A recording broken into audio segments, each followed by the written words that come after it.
You know, it's pretty amazing when you think about it. How can one single sentence, written thousands of years ago, basically unlock the secrets of an entire legendary war? Well, that's exactly what we're going to do today. We are going deep, and I mean deep, into just one verse of the Bhagavad Gita, and you'll see there's a whole world of strategy, psychology, and even respect hidden right there, in plain sight. All right, so let's set the scene. This is it, the big moment. The absolute turning point of the entire epic Mahabharata. Just try to picture it. Two enormous armies. I'm talking stretching out as far as you can possibly see, ready to go to war on this sacred battlefield, Kurukshetra. And right in the middle of it all, we find Prince Duryodhana. He's the leader of the Kauravas, and he's staring down the enemy. He then turns to his teacher, Dronacharya, to size them up. And this is where it gets really interesting, because what he says next, it's not just some boring list of who's who on the other side. No way. It's a completely unguarded look right into his own head. You can literally hear his anxiety, his fear, but also this deep, almost reluctant respect he has for the guys he's about to fight. It's basically a masterclass in the psychology of war, all packed into one sentence. So yeah, let's put this one verse right under the microscope. Let's see what's really going on here.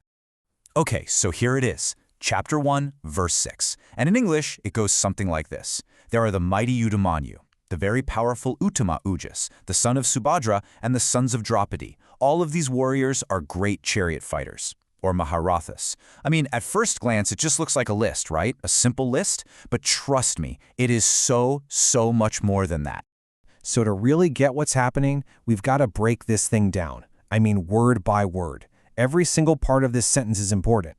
So let's start with the very first names he picks out. I mean, think about it. Out of this entire massive army, why these guys first? All right, first up, he points out a group we can think of as the Guardians and the Prodigy.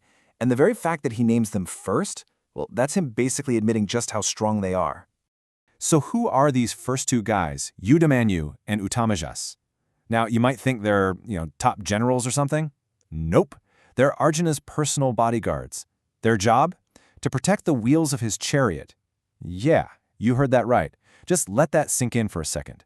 The very first people Duryodhana points out in his big military assessment are the guys protecting the wheels of his arch-enemy's chariot. That tells you everything about his state of mind. And look at the specific words he uses. He calls them Vikranta, which means mighty, and Viryawan, or powerful. He's not just naming them, he's praising them. He is openly telling his teacher that even the guys protecting some chariot wheels are total elite heroes. I mean, wow, that is a huge admission to make right before a battle. Okay, next on the list is Subhadra, the son of Subhadra. Now we know who this is. This is Abhimanyu, Arjuna's famous legendary son. But did you catch that? Duryodhana doesn't actually say Abhimanyu. He calls him by his mother's name. So the question is, why? What's going on with that choice? Well, it's all about psychology, isn't it? By calling him the son of Subhadra, he's doing a couple of things at once. First, he's absolutely reminding everyone of his incredible family tree. He's connecting him straight to his dad, the legendary Arjuna. But it's more than that. It's also a sign of respect. He's admitting that this kid, even though he's young, is a major threat all on his own. He's not just Arjuna's son, he's a force to be reckoned with. Okay, so let's keep going because the verse just keeps building. Duryodhana moves on from these individuals and starts talking about an entire legacy.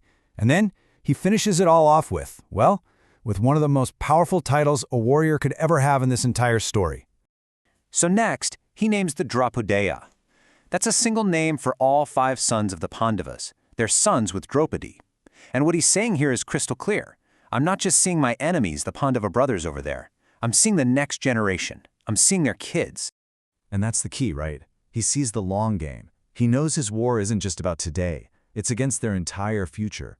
He's looking at a whole new generation of incredible heroes who are ready to step up. You can just feel his anxiety growing with every name he lists. But he saves the biggest punchline for last. The whole verse builds to this one single powerful word, a very specific military title. So, what in the world is a Maharatha? Get this. A Maharatha is a warrior who can fight 10,000 archers at the same time. Yeah, that's not a typo. 10,000. And it's not even just about the archers, as incredible as that sounds. A Maharata is a complete master of, well, everything. All kinds of weapons, advanced battle plans, you name it. This isn't just Duryodhana being nice, it's a formal military rank. It means that one single warrior is considered the equal of an entire army. Just one guy. And this brings us to the final, absolutely stunning knockout blow of the verse. Duryodhana ends with the phrase Sarva eva Maharata, which means all of them are Maharatas. Not just one or two of them, every single person he just named. The bodyguards protecting the wheels, the young prodigy, the next generation of sons. In his mind, each one of them is an army all by himself. Mind-blowing. So, okay, let's zoom back out for a second. We've just gone super deep on a handful of words, but what does it all mean? Well, this one verse really connects to the core message of the Gita itself. It's not just about armies and weapons. It's about how we see the world, it's about our duty, and it's about the battles we have to fight inside our own heads long before the first arrow is ever fired. And that's really the magic of a text like the Gita, isn't it?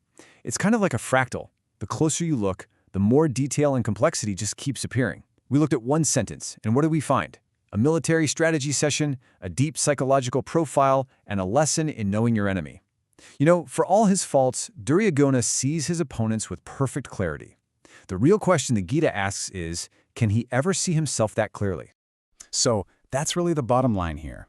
What looked like just a simple, maybe even arrogant list of enemies is actually Duryodhana showing us his fear.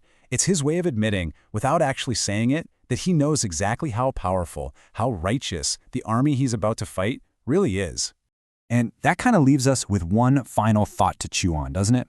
If one sentence from thousands and thousands of years ago can pack in this much meaning, about war, about fear, about who we are, it just makes you wonder, right? What other hidden worlds are just waiting to be discovered in the words we all use and hear and probably ignore every single day?